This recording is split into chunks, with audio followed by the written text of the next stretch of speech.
오늘도 예배에 참여하신 여러분들을 주님의 이름으로 사랑하고 축복하고 환영합니다. 옆에 분들 한번 인사합시다. 사랑합니다. 은혜 받으십시다. 네, 반갑습니다. 오늘 우리가 이제 함께 한번 생각해 보고자 하는 내용은 쉬운 내용이 아닙니다. 무슨 말인지 잘 못 알아 들으실 수도 있습니다. 자, 그래서 오늘 탄식 속에 담겨진 진리라는 이 의미를 가지고 우리가 좀 함께 나눠보려고 하는데, 탄식이 3번 나와 있어요. 오늘 본문에 각각 주체가 다릅니다. 하나는 피조물들이 탄식을 하고, 그 다음에는 성도들이 탄식을 하고, 세 번째는 성령님이 탄식을 해요. 오늘 읽으면서 느끼셨는지 모르겠지만 각각 주체가 되는 3번의 탄식이 나오고 있어요. 그래서 오늘 함께 나누고 싶은 거는 왜 탄식할 수밖에 없으며 이 탄식 속에 숨겨져 있는 진리가 무엇인가, 오늘 그 내용을 우리가 함께 좀 나눠보려고 합니다. 우리가 사는 이 동부 지역은 4월, 5월이 되면 참 아름답습니다. 겨우 내내 꽁꽁 얼었던 나무 온 산천이 이제 파릇파릇 새싹이 나고요, 형형색색 꽃잎들이 나고요. 골목길을 차로 이렇게 다니다 보면 얼마나 행복한지 몰라요. 여러분, 뭐 돈이 많이 있어서 행복한 게 아니라 그런 이 자연의 자태만 봐도 마음이 참 행복하고 그 속에서 하나님의 창조 섭리가 느껴지고. 여러분, 그런데 이 자연이 겉으로 보면 이렇게 아름답게 보이잖아요. 그런데 사실 이 자연의 내면을 살펴보면은 깊은 탄식과 한숨으로 가득 차 있다는 거예요. 이거 생각해 보셨나요? 오늘 본문 22절에 이렇게 말씀하고 있습니다. 피조물이 다 이제까지 함께 탄식하며 함께 고통을 겪고 있는 것을 우리가 아느니라. 피조물들이 탄식을 한다는 거예요. 눈으로 볼 때 겉으로는 정말 아름답게 보이지만은 사실 그 내면으로 들어가 보면 이 아름다운 자연 만물이 탄식을 하고 신음을 하고 고통을 하고 있다는 거예요.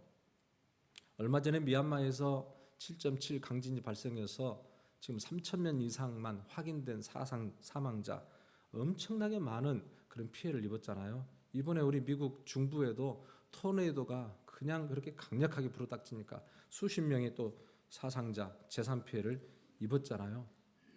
우리는 늘 TV에서 지진, 화산 폭발, 북극의 빙하가 녹아서 내리고 미세먼지 때문에, 그리고 해양 쓰레기 때문에 뭐 생태계가 지금 붕괴되고 있는 이런 지금 상황들을 우리가 매일매일 듣고 있어요. 이게 뭡니까? 지금 지구는요, 고통을 하고 있는 거예요. 신음을 하고 있는 거예요, 지금. 일본의 신학자 우찌무라 간주가 그래서 이런 이야기를 했어요. 자연은 조화가 아니라 혼란이고 평화가 아니라 전쟁이다. 뱀은 개구리를 잡아먹고 개구리는 벌레를 잡아먹는다. 귀를 땅에 대고 들어보라. 나는 고통스럽다. 나를 구원하라. 라는 자연의 소리가 들릴 것이라 그랬어요. 여러분, 이 자연 만물이 지금 피조 세계가 전체가 다 신음을 하고 있다는 거죠. 근데 왜 이들이 이렇게 신음을 하고 고통을 하고 있는가? 그 원인이 뭐예요? 그 원인은 인간의 죄 때문에 시작된 거예요. 인간의 죄 때문에. 20절에 이렇게 되어 있습니다. 피조물이 허무한데 굴복한 것은 자기 뜻이 아니요 그랬어요. 이것이 자기 뜻이 아니라는 거예요. 지금 자연이 스스로 이 망할 길을 선택한 게 아니라는 거예요. 인간의 죄 때문에, 아담과 하와의 범죄함으로 하나님께서 이 자연 만물도 저주 아래 놓이게 하셨다는 거죠. 그래서 창세기 3장에 보면은 인류가 범죄했을 때 하나님께서 범죄한 아담에게 이렇게 말씀하셨어요. 3장 17절 18절에 땅은 너로 말미암아 저주를 받고 땅이 내게 가시덤불과 엉겅퀴를 낼 것이다. 땅은 인류의 범죄로 인해서 저주를 받게 되었는데 이제는 좋은 열매가 나온 게 아니라 가시덤불과 엉겅퀴가 우리 인간들을 고통당하게 할 것이다. 그래서 여러분, 식물들을 보면 식물도 수많은 병충해 고통 속에 있고요.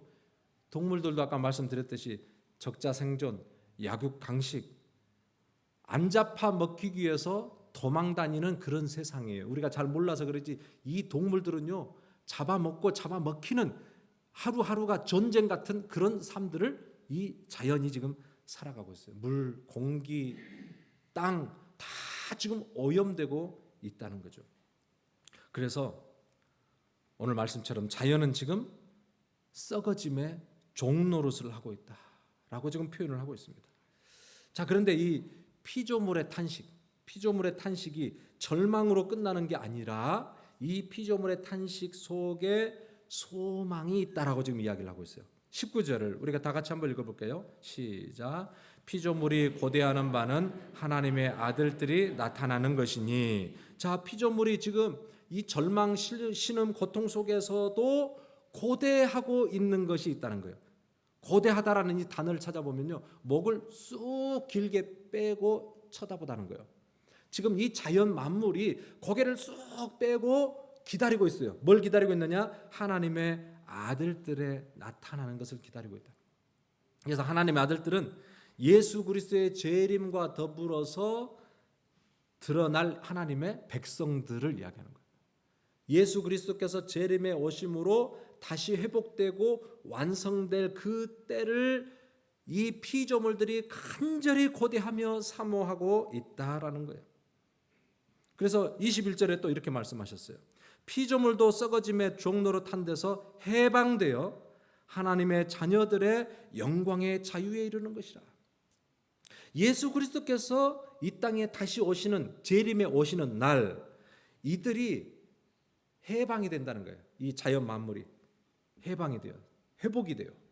죄의 영향력 아래 있었던 이 모든 피조물들이 회복이 되어서 자유와 평화를 누리게 되는 거예요. 이 자유와 평화를 누리게 될 것을 구약의 이사야 선지자는 이렇게 이야기를 했습니다. 좀 길지만 함께 한번 읽어볼까요? 시작. 그때에 이리가 어린 양과 함께 살며 표범이 어린 염소와 함께 누우며 송아지와 어린 사자가 살찐 짐승이 함께 있어 어린 아이에게 끌리며 암소와 곰이 함께 먹으며 그것들의 새끼가 함께 엎드러져 사자가 소처럼 풀을 먹을 것이며 젖먹는 아기가 독사의 구멍에서 장난하며 젖된 어린 아기가 독사의 굴에 손을 넣을 것이라. 아멘. 이사야 선지자가 그 날에, 그때에 예수 그리스도께서 이 땅에 재림에 오셔서 온 자연 만물 피조 세계가 회복이 될 때 일어날 일들, 도저히 상상할 수 없는, 우리가 알고 느끼는 자연 세계에서는 도저히 경험할 수 없는 일들이 나타나게 될 것이다. 어린 양과 이리가 함께 논다는 거예요. 젖먹는 아이가 독사의 굴에 손을 집어넣고 장난을 해도 물지 않는다는 거예요. 여러분, 지금 하나님이 창조하신 이 피조 세계의 온전한 원래의 모습이 바로 이 모습이었다라는 것을 이야기를 해주고 있어요. 그래서 지금 자연 만물은 탄식을 하고 있는 거예요. 죄의 영향력 아래 저주를 받아 살아가고 있는 이 순간 속에서 이들은 탄식을 하며 소망을 하고 있다는 것이죠. 여러분, 그래서 오늘 이 상황을 보면서 하나님께서 우리 인간들에게 처음에 주셨던 그 사명이 무엇인지를 우리는 잘 봐야 되는데요. 창세기 보면 하나님께서 우리 인간들을 창조하시고 생육하고 번성하고 땅에 충만하고 다스리라 이랬지 않습니까? 하나님께서 우리에게 다스림의 사명을 주셨어요. 다스림. 그래서 이 자연 만물을 다스리고 돌보는 것이 여러분 우리 인간들에게 주어진 사명입니다. 제가 최근에 데이터를 보니까 전 세계적으로 나오는 그 의류 쓰레기가 얼마나 많은지 1초에 한 트럭분의 이 옷감들이, 의류들이 버려지고 있다는 거예요. 물로 버려지든지 태워지고 있든지.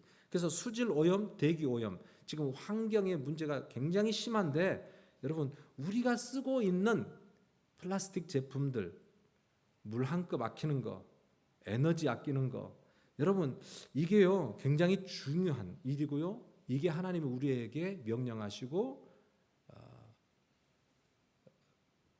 명령하신 그런 거룩한 사역입니다. 그래서 여러분, 이 자연을 바라보며 이 자연을 보호하고 회복시키는 것이 이게 신앙생활하는 성도들의 당연한 그런 삶의 모습이에요. 우리는 구원하면은 내 몸만 구원하고 내 상황에서 구원받아서 저 천국에 갈 것만 생각을 하는데, 여러분, 구원은 총체적인 하나님 나라의 구원입니다. 그래서 이 온 우주와 땅과 만물들이 회복이 되는 날, 구원은 그런 구원이 이루어지는 거예요. 그래서 여러분, 하나님이 지으신 이 아름다운 피조 세계를 바라보면서 그들과 함께 회복될 날을 우리도 기억하면서 이 피조 세계, 이 하나님의 만드신 이 자연 만물을 우리도 회복시키는 그런 존재로서 사명을 감당할 수 있기를 주님의 이름으로 축복합니다. 자, 여러분, 더 나아가서 자연의 탄식 소리뿐만 아니라 두 번째 탄식이 있어요. 성도들의 탄식이에요. 성도들의 탄식. 23절을 우리가 함께 읽어봅니다. 시작.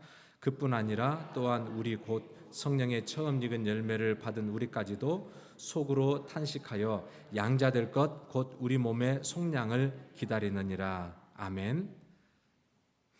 자, 피조물만 아니라 성령을 받은 우리까지도 이렇게 됐어요. 성령의 처음 익은 열매를 받은 우리까지도 하나님, 그러니까 예수 그리스도를 영접하고 하나님의 자녀가 된 성도들까지도 탄식을 하고 있다라고 이야기해요.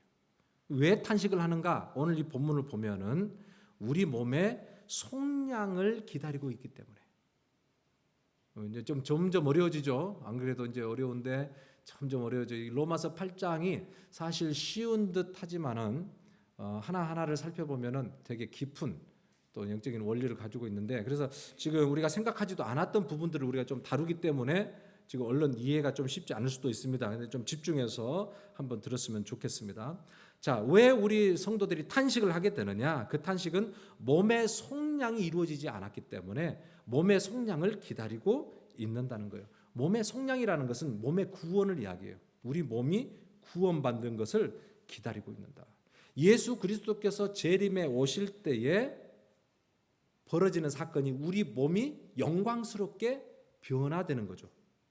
죄의 그 법 아래 살아갔던 우리의 이 모든 육신이 완전한 해방과 자유를 누리는 때가 예수 그리스도의 재림으로 내 몸의 구원이 완성이 되는 거예요. 여러분, 그래서 우리가 구원이라고 할 때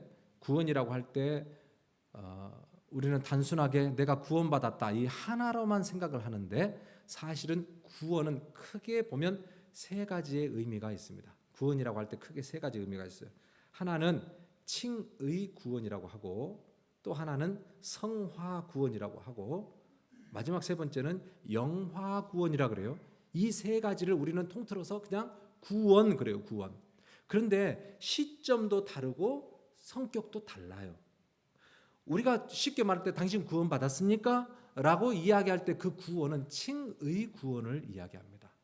예수 그리스도를 나의 주와 구주로 마음에 영접을 할 때, 그때 우리가 의롭게 되거든요. 의롭게 돼요. 이걸 칭의 구원이라 그래요. 로마서 3장 24절에 이렇게 이야기합니다. 하나님의 은혜로 값없이 의롭다 하심을 얻은 자 되었느니라. 값없이 믿기만 하면 예수 그리스도께서 날 위해서 십자가에 죽고 부활하신 나의 구세주이시고 나의 주인이시다는 것을 내가 믿기만 하면 아주 즉각적으로 나타나는 거예요. 이건 점점점 나타나는 구원이 아니라 아주 즉각적으로 그 순간에 단번에 의롭게 되는 거예요. 너는 죄인이 아니라 너는 의로운 자야 라는 하나님의 판단을 받게 돼요. 이게 칭의 구원이에요. 자, 이 칭의 구원이 있습니다. 우리는 다 예수 그리스도를 영접하고 하나님의 자녀가 되는 순간 이 칭의 구원을 받았어요. 그 다음에 이 구원의 맨 마지막 최종적인 구원이 있어요. 이 구원을 영화 구원이라고 그래요. glorification, 영화 구원. 이 구원이 이루어지는 시점이 언제입니까? 이 시점 바로 예수 그리스도께서 재림에 오시는 그 날 영화 구원이 이루어지게 되는 거예요. 예수께서 재림에 오시게 될 때에 여러분 잠자는 자들이 일어나게 되잖아요. 죽었던 자들이 다시 살게 되거든요. 그런데 예전에 우리가 입고 있었던 이 육신, 죄의 욕심에 끌려다녔던 이 육신이 아닌 전혀 다른 육신으로 일어나게 된다는 거예요. 이게 몸의 속량이에요. 아까 말한 몸의 속량. 이게 진정한 우리의 구원의 완성이에요. 그래서 영화로운 몸으로 일어나게 되는 거예요. 예수께서 오실 때에. 그 부활의 내용에 대해서 고린도전서 15장에 보면 이렇게 잘 기록을 해놓고 있습니다. 함께 읽어봅니다. 시작. 썩을 것으로 심고 썩지 아니할 것으로 다시 살며 욕된 것으로 심고 영광스러운 것으로 다시 살아나며 약한 것으로 심고 강한 것으로 다시 살아나며. 아멘. 자, 이 말씀이 무슨 말씀이냐? 구원, 예수께서 재림에 오실 때에 우리가 다시 잠자는 자들이 일어나 공중에서 주님을 만난다 그랬는데 그때 우리가 일어날 때 몸은 어떤 몸인가? 중요한 내용이에요.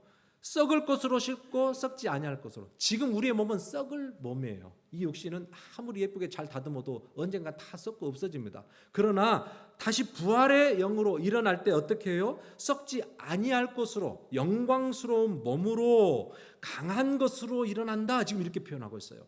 이게 몸의 속량, 예수 그리스도의 재림을 통해서 완성되게 될 영화 구원을 이야기를 해주고 있죠.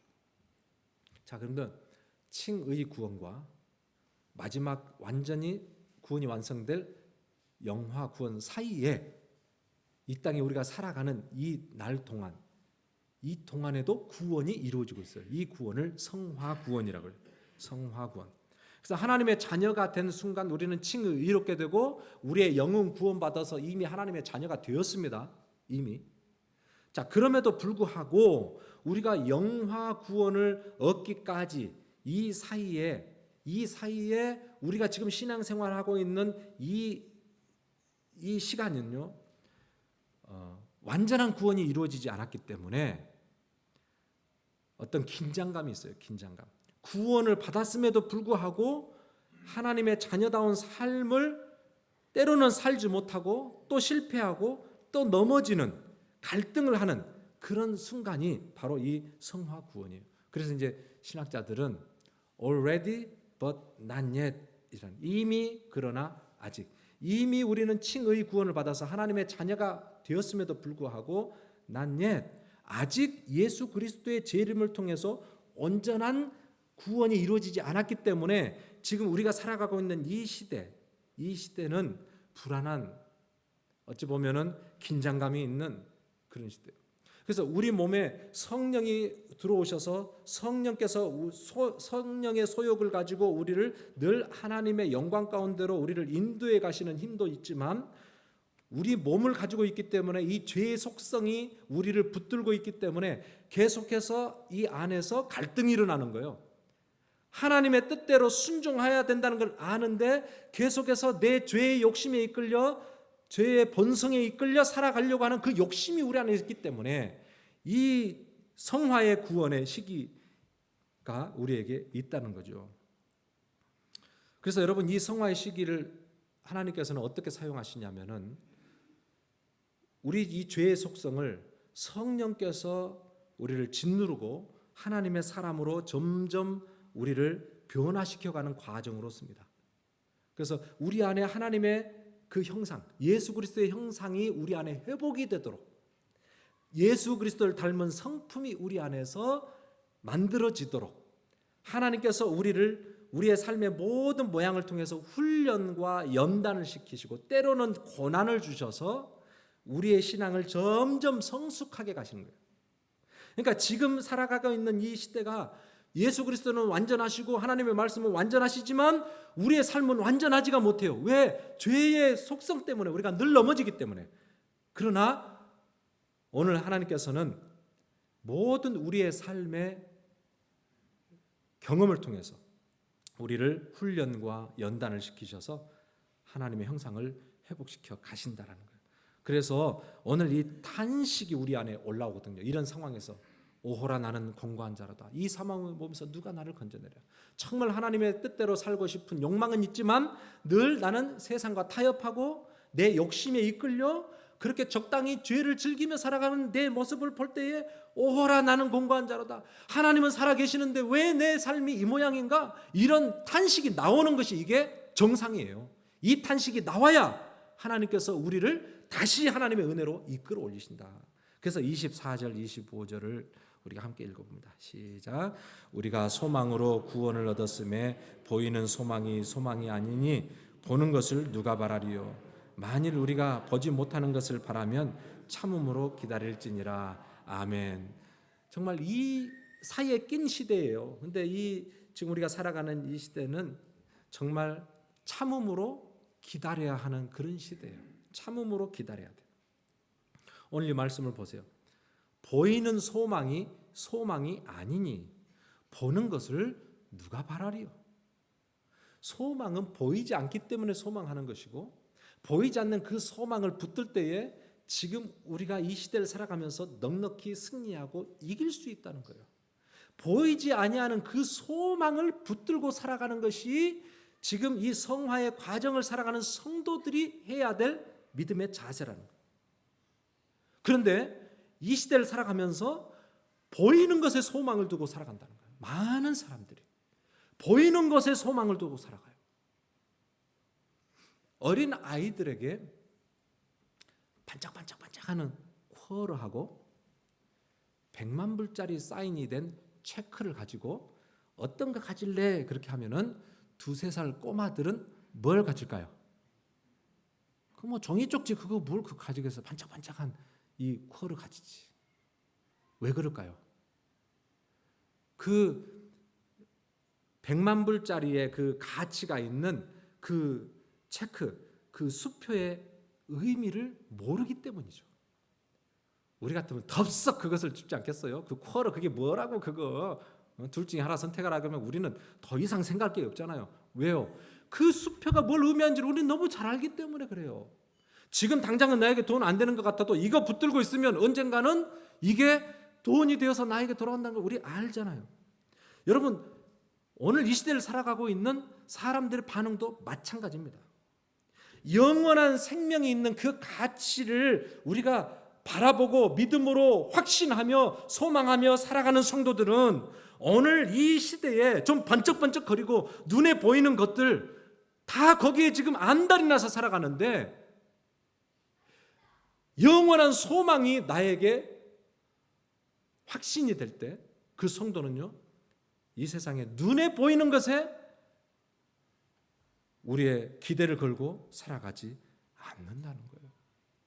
여러분 주님의 재림에 오실 때 어떤 일이 일어납니까? 주님의 재림에 오실 때에 정말 내가 그렇게 사모하고 기대하고 기다리던 날 위해서 십자가에서 피를 흘려 구원해 주신 예수 그리스도를 내가 만나 그분을 찬양하고 그분을 예배하는 그런 놀라운 역사들이 일어날 거예요. 내가 죽었다 할지라도 그분이 오실 때에 내 몸이 정말 아름답고 영광스럽고 정말 귀한 그런 예수 그리스도와 같은 형상으로 우리가 일어나서 주님을 만나게 될 거예요. 주님의 칭찬이 있을 거예요. 주님의 위로가 있을 거예요. 주님과 함께 정말 저 영원한 천국에서 영원히 주님과 누리는 그런 인생이 펼쳐지게 될 거예요.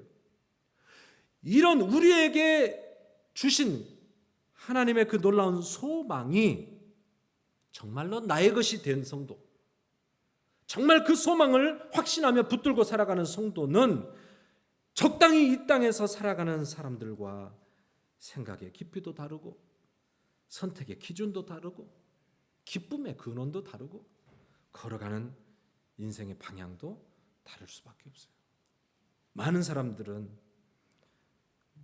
사람들이 가는 그 넓은 길을 먼저 달려가려고 앞다투어 난립니다. 혹시나 넘어지지 않고 더 빨리 달려가려고 막 달려가요. 근데 성경은 뭐라고 이야기하냐면 나를 따르는 길은 예수님께서 그래서 나를 따르는 길은 넓은 길이 아니란다. 나를 따르는 길은 좁은 길이고 협착한 길이고 돌짝이 많고 그래서 많은 사람들이 찾지 않는 길이란다. 여러분 이 땅에서 우리가 주님을 믿고 살아가는 것이 세상이 원하는 그 모든 것 다 얻어가지고 끌고 가는 삶이 아니라는 것에 대해서 우리는 결론을 내릴 수 있어야 돼요. 이 땅을 살아가는 것은 때로는 좁고 협착한 길이 될 수 있어요. 내가 예수 그리스도 구원하신 주님, 능력의 주님, 생명의 주님 물론 맞아요. 그러나 그 주님이 나에게 이 땅에서 살기를 원하시는 말씀대로 순종의 삶을 사는 것은 때로는 고난의 길일 수도 있고 때로는 억울한 길이 될 수도 있고 또 그런 모든 것을 내가 포기해야 되는 그런 길이 될 수도 있어요. 그러나 정말로 진정한 영원한 생명을 누리는 성도는 이 땅에서 분명한 좁은 길을 선택하며 가게 돼 있다. 동물도요 보니까 하이에나가 있고 표범이 있는데 누구 노래를 보면 잘 나와 있어요. 하이에나는요 닥치는 대로 먹는 동물이에요. 특별히 썩은 고기, 남들이 먹고 남는 고기, 그런 썩은 다 부패한 그런 고기를 먹어내는 게 하이에나예요. 정반대로 표범은 아무리 굶어 죽는 한이 있어도 썩은 고기는 입에 안 된다 그래요. 이게 사실인지 정말인지 모르겠어요. 하여튼 그런데 노래 가사에 이렇게 나와 있으니까 일단. 그래서 이 표범을 보세요. 표범과 하이에나가 뭐가 달라요? 기백이 있어요. 여러분 아무거나 닥치는 대로 그렇게 나에게 내가 원하는 대로 다 모든 것을 끌어안고 사는 게 아니라 내가 주어진 길, 내가 살아가야 될 길을 기백이 있게 살아가요. 그래서 보니까 이 내용을 보면 표범이라는 이 동물이 참 매력적이지 않습니까? 저는 이걸 보면서 이 생각을 했어요. 믿음의 사람들의 삶도 마찬가지예요. 아무리 이 땅에서 유혹이 많고 때로는 주님 말씀대로 살아가는 삶이 고난인 것 같고 실패하는 것 같이 보여도 믿음의 사람들은 대충 남들과 비슷하게 살아가는 삶이 아니라는 거예요. 아무리 유혹이 닥치고 아무리 말씀대로 순종하는 것이 포기하고 실패하는 것 같아 보인다 할지라도 그 속에서 몸부림을 하면서도 하나님의 그 말씀을 붙들려고 애를 쓰며 살아가는 게 이게 성도들이에요. 때로는 넘어지고 때로는 자빠질 수 있어요. 그러나 그 속에서 하나님이 나를 통해서 이루어주고자 하시는 그 영원한 생명을 붙들고 좁은 길을 걸어가면서도 춤을 추며 걸어갈 수 있는 거, 이게 믿는 성도들에게서 보여지는 삶의 열매라는 것이죠. 여러분 오늘 지금 당장 주님 따라가는 삶이 우리에게 모든 것을 보장해 주지 않는 것 같아 보인다 할지라도 오늘 주님을 따라가는 삶, 예수 그리스도를 따라가고 말씀에 순종하며 하나님을 예배하며 세상과 전혀 다른 결을 가지고 살아가는 이 성도들의 삶의 최후에는 분명히 하나님의 영광이 있고 생명이 보장되어 있다는 것을 확신하면서 어떤 상황에서도 여러분 타협하지 아니하고 올곧게 좁은 길을 그렇게 걸어갈 수 있는 저와 여러분들 되기를 주님의 이름으로 축복합니다. 마지막으로 하나 더 볼게요. 피조물의 탄식, 성도들의 탄식, 그 다음에 오늘 마지막에 보면 또 탄식 하나가 나오는데 성령님의 탄식이에요. 성령님도 탄식을 한다는 거예요. 26절 함께 읽습니다. 시작. 이와 같이 성령도 우리의 연약함을 도우시나니 우리는 마땅히 기도할 바를 알지 못하나 오직 성령이 말할 수 없는 탄식으로 우리를 위하여 친히 간구하시느니라. 아멘. 놀랍게도 성령 하나님이 탄식을 하고 있어요. 왜 그렇게 전지하고 전능하신 성령 하나님이 탄식을 하고 있는가? 바로 우리 때문이라는 거죠. 우리가 무지하고 우리가 연약하기 때문에. 그래서 때로는 하나님의 뜻대로 살지 못하고 방황하고 넘어지는 우리의 모습을 보면서 우리 안에 계신 성령님이 탄식을 하며 부르짖어 기도하고 있다는 거예요. 이와 같이 성령도 우리의 연약함을 도우시나니. 성령님은요, 우리가 얼마나 연약한 존재인가 알아요. 여러분 강한 척, 뭘 다 아는 척, 힘 있는 척 할 필요 없어요. 우리가 얼마나 연약합니까? 조금만 충격이 와도요, 금방 깨지고 부서지고. 그래서 고린도전서에 보니까 우리는 질그릇 같은 존재, 질그릇 같은 존재. 육체적으로도 그렇고 정서적으로도 그렇고 영적으로도 그렇고 우리는 정말 쉽게 흔들려요. 조금만 외로워도, 조금만 실망해도, 조금만 낙심이 돼도 막 믿음 있는 척 하다가도요 푹 쓰러져가지고 아무것도 할 수 없고, 이런 우리의 모습들이 저에게만 있습니까? 우리 모두에게 다 있는 모습 아니에요? 그래서 우리의 이 연약함을 아시는 분이 성령님이 우리 안에 들어오셔서 하시는 일은 우리를 도와주시는 일을 하신다는 거예요. 도와주신다. 그래서 성령님을 헬라어로 파라클레토스라고 하는데요. 파라는 옆에서 클레토스라는 것은 돕는 분, 그다음에 상담자 이런 뜻이 클레이토스예요. 그러니까 곁에서 돕고 위로하고 또 인도해 주시고 능력을 주시는 분이 바로 성령님이세요. 성령님. 그래서 여러분 성령님이 우리 안에 계시면 우리가 반드시 생각해야 될 거 우리는 결코 무능하지 않다는 것을 알아야 돼요. 성령님은 능력이 있으시기 때문에 우리는 무능하지 않아요. 성령님은 전지하시기 때문에 우리는 무식하지 않아요. 우리가 때로는 여러분 갈 길을 몰라 헤매는 것 같아도 우리 안에 계신 성령께서 우리의 길을 인도해 주시기 때문에 우리는 가장 지혜로운 길을 걸어갈 수 있는 자라는 거예요. 그리고 여러분 이 성령님은 또 뭐라고 말씀하셨냐면은 우리를 너무 잘 아시는 분이에요. 그래서 성령께서 우리를 도우시는데 뭘 돕느냐면 우리의 기도를 돕습니다. 우리는 마땅히 기도할 바를 알지 못하나 성령이 탄식하며 기도한다 그랬잖아요. 우리는 마땅히 기도할 바를 알지 못해요. 여러분들을 보면 정말로 기도해야 될 분인데 기도를 안 하셔요. 뭘 위해서 기도를 해야 될 것 같은데 그 기도를 안 하셔요. 다른 걸 구해요. 여러분 보세요. 성령께서 우리를 볼 때 그러신다는 거예요. 그러신다. 그래서 때로는 하나님의 뜻이 무엇인지 몰라. 우리의 삶 속에서 지금 펼쳐지고 인도해 가시는 하나님의 인도하신 그 계획과 뜻을 잘 알지 못해요. 그래서 우리는 늘 내 고집대로 내 감정대로 우리는 구하며 살아요. 때로는 너무 지쳐서 푹 쓰러져 가지고 기도도 하지 못하고 주저앉을 때가 많아요. 그런데 성령님은 오늘 말할 수 없는 탄식으로 27절에 보니까 성령님이 하나님의 뜻대로 성도를 위하여 간구하십니다. 여러분 성령께서는요 우리를 정확하게 아십니다. 그리고 성령님은 하나님의 뜻을 정확하게 아십니다. 그래서 우리를 위해서 정확한 기도를 하고 계시는 분이에요. 우리가 당연히 해야 될 기도를 하지 못할 때에 우리를 위해서 그 기도를 하죠. 잘못된 거 구할 때 하나님께서 다 그것을 걸러내주시고 꼭 필요한 것을 위해서 우리를 위해서 간구하고 계셔요. 여러분 지금 우리가 여기까지 오는 동안 성령께서 말할 수 없는 탄식으로 우리를 여기까지 인도하셨다는 것을 우리가 알아야 돼요.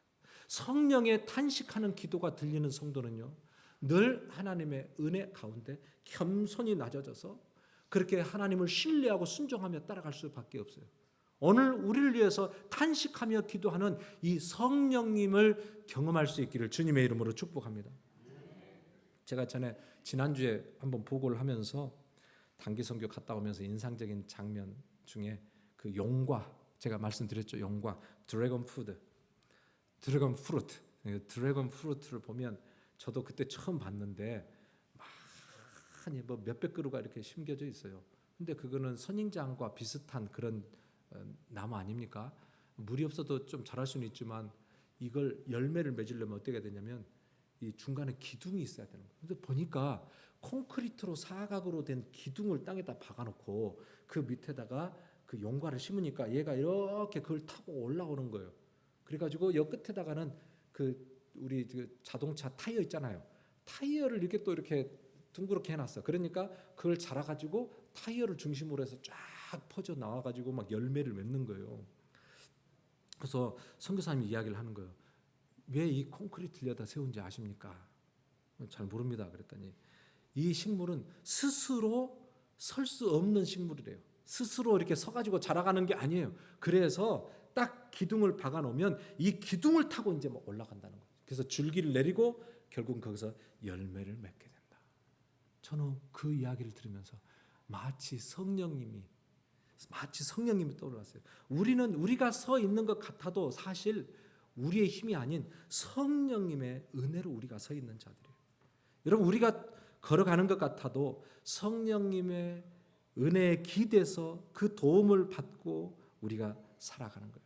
성령님이 우리의 인생의 지지대가 지어주시지 않으시면은 우리는 땅에 곤두박질 칠 수밖에 없는 그런 인생인데 성령께서 우리를 늘 함께 하시며 동행하시며 힘을 주시며 풍성한 열매를 맺게 해 주신다. 여러분 그러므로 성령 하나님을 붙드시기를 주님의 이름으로 축복합니다. 날마다 성령님을 붙들고 날마다 성령님을 의지하고 날마다 성령님과 동행하며 살아갈 때에 여러분 우리 인생에 진정한 풍성한 열매들을 맺게 될 거예요. 마지막으로 하나 더 성령님이 어떤 일을 하시는가 보니까요.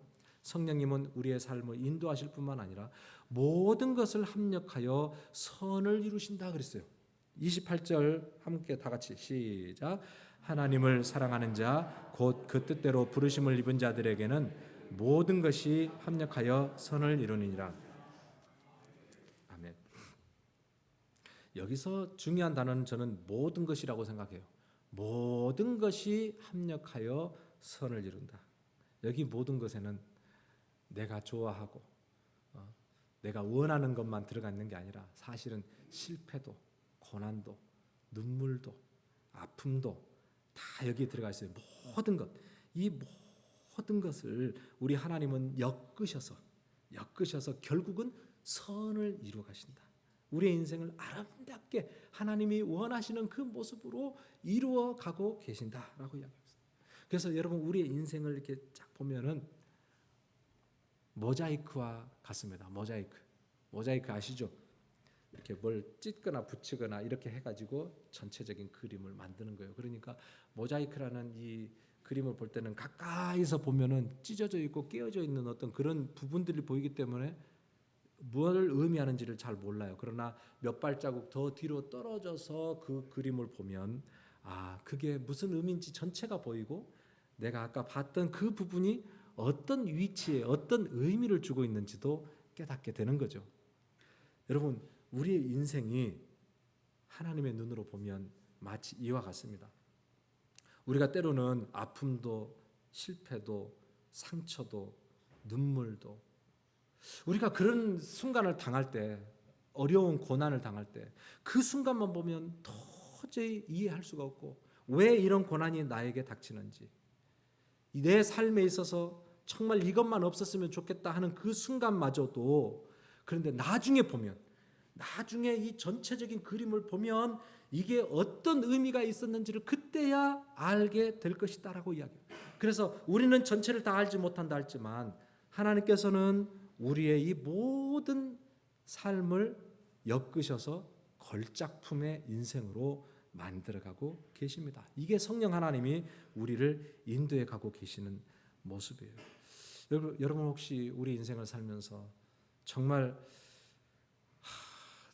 이 순간만큼은 내가 좀 넘어갔으면 좋겠는데 너무나 힘들고 고통스러운 그런 때가 찾아올 때도 있습니다. 근데 우리 하나님은 극적인 어떤 그 구원을 경험하도록 하기 위해서 우리를 막 벼랑 끝으로 막 몰아가는 그런 경우도 없지 않아 있는 것 같아요.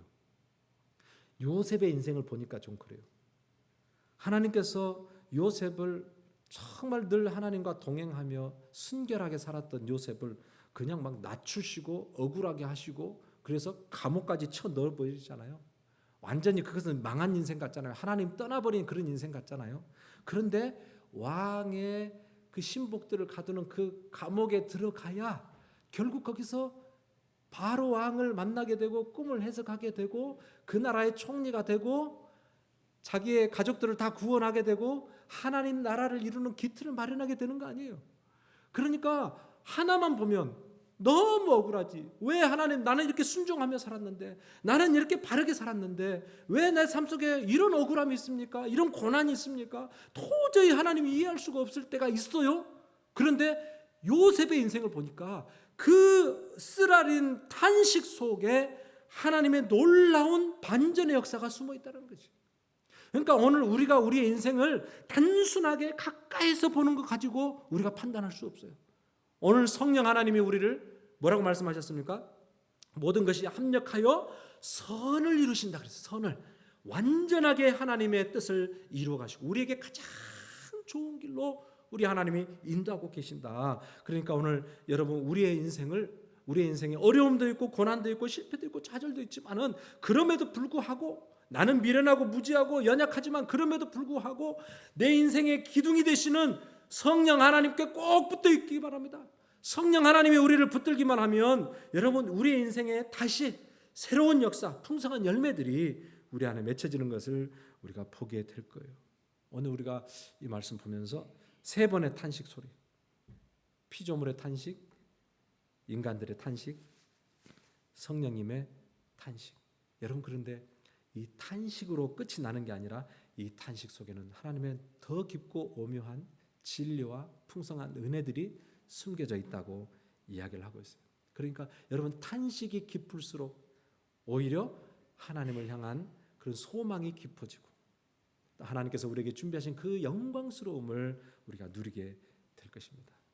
여러분, 지금 살아가는 이 순간 여러분의 인생이 어떻게 보인다 할지라도 오늘 이 말씀을 통해서 한번 적용을 하면서 소망을 가지고 탄식 속에서도 여호와 하나님을, 예수 그리스도를, 성령 하나님을 꼭 붙들고 끝까지 승리하는 저 여러분들 되시기를 주님의 이름으로 축복합니다. 아멘. 준비하신 헌금을 하나님께 올려드립니다.